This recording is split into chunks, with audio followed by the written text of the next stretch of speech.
Hi, this is James from Tabletop Gaming Guild, and today we're going to take a look at the ultra tiny epic Galaxies game.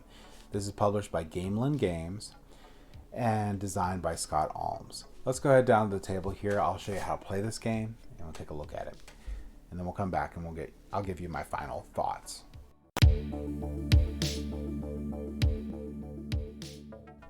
Alright, so this is what a setup of ultra tiny epic Galaxies might look like. Now this is a 2-player setup. You can play up to 5 players. And this does come with a mini expansion, the Satellites expansion, which I'm not going to show, but we're just going to go over the basics of ultra tiny epic Galaxies. Now ultra tiny epic Galaxies, to start, everyone's going to get this player mat. They're going to put their energy on 2 and their culture on 1. They're going to get 2 starships to start. Their civilization will be on this bottom level, and they can unlock 2 ships. Now, you will also get 2 secret missions, and you'll have to pick one.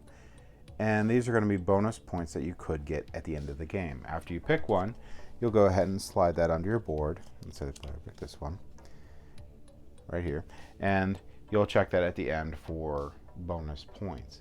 Now this game's going to go until someone gets 21 points, and then it's going to finish until everyone has equal amount of turns. So a couple other things for setup real quick is you're going to place out these planets. You're going to place 2 more planets than the number of players. So there's 2 players, so you have 4 planets. The other thing you're going to do is you're going to figure out who the first player is. It's going to be the youngest player unless you decide whatever way you want to do it. Then you're going to take a look at your civilization map where this marker is. This marker says you have 4 dice and 2 shuttles. So you have 2 shuttles available to explore, and you have 4 dice. Throughout the game you can move this up, and as you do you will gain different things.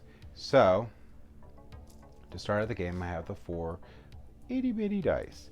You roll the dice and these things will let you do different things. So this little symbol here is the starship, and when you use that, you can go to a planet. And there's 2 different things you can do at a planet. You can land on the planet and take the bonus on the bottom, and they'll verbatim tell you what they do. Like right here is just acquire a culture, so you just move your thing up the culture track. As a note, you can't have more than 7 culture. The other thing you can do is you can orbit a planet. So if I orbit a planet, so I start right here, every time the symbol that is shown here is rolled, I can move that starship 1 step closer. So in this case, it's going to be this symbol, and the other symbol available for moving up is this symbol. So I'll just move this 1 closer. Once I get to the symbol, I get this, and I get 5 points. I would tuck this underneath my civilization, and this could be used in the future, and I'll show you in a minute how. Then I would flip a new card over, and any starships that were on that planet get sent back to their home galaxy. The other symbols on this die, so we showed 3 of them so far that you can roll, is going to be the culture and so here's the culture and the energy symbol. If you roll the culture or the energy symbol, what you'll do, so if it's an energy symbol, for your home galaxy, for however many ships you have on it, not counting these guys, you'll get 1 energy. Also, if you had a ship out on a planet here that had a little symbol, you would also get 1 energy and move it up. Same thing for the culture. If I have any starships on the planet or orbiting for any of the culture stuff, I will gain a culture point. That's simply how that side of the die works. The final side is this side right here.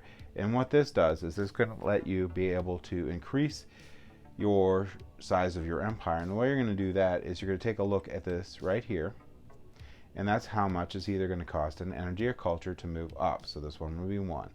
When you do so, you'll get 2 points. You'll have to announce your total points, and finally the last thing you can do is you can use, instead of moving up one of these, you could use any of these abilities, one of them that you've gotten through conquering your different planets. And that's going to continue until someone gets to 21 points. Another really good thing to point out is when you use these dice, you're actually going to dock them here. Now, a thing in this game is you can actually follow other people's actions. So for 1 culture, if anyone does anything, you could also do the same action for spending that culture. So you have to give it a little bit of a pause when you put these down to make sure no one wants to do it. There's a couple other things that you can do. Here you can set your die here, and you can spend a culture and energy to put it to any side you want. And that's nice for it. The other thing you can do is any dice that you haven't used yet, you could spend one energy and re-roll all of them, or as many as you want. That is the two bonus things that you can do. And again, you continue till someone gets to 21 points. Then the game will end after everyone has taken an equal number of turns. And the person with the most points wins. But keeping in mind, you can gain a couple extra points from your secret mission from the beginning of the game. And that's, in a nutshell, everything for ultra tiny epic galaxies. Let's go ahead back up the table here, and I'll give you my final thoughts. So, ultra tiny epic galaxies. It's small. You might need tweezers to play it. Is it an awesome game? Yes. Components? Way too small. I'm not sure that I would recommend this game per se. I would definitely recommend Tiny Epic Galaxies, the bigger game. Ultra Tiny Epic is just too ultra and tiny for me. It's just way too small. In fact, I couldn't really even fit the game back in the little deck of card size thing really easily, so I actually got one of these photograph like little containers and put it in there. And I could probably fit this, and I think the other one's Ultra Tiny Epic Kingdoms. I could probably fit both of them in here and be room to spare. I really do think that they made the game too small. The components, because of the size of how small they are and being wooden, I don't like the dice either. The small wooden dice. They're just way too small, and they don't seem to roll great. So, if you really got down to it, I really like Tiny Epic Galaxies. I really like the fact that they put the little mini satellite expansion inside this. That's great. However, I would totally recommend picking up the Tiny Epic Galaxies or Tiny Epic Galaxy Blast Off instead of Ultra Tiny Epic. If you really want to just have a game that's the size of a deck of cards that you can take around and put in your pocket and take anywhere, then you may like this. This might be for you. It's just not for me. I like the bigger version, which is the same game. So, great game, too small for me.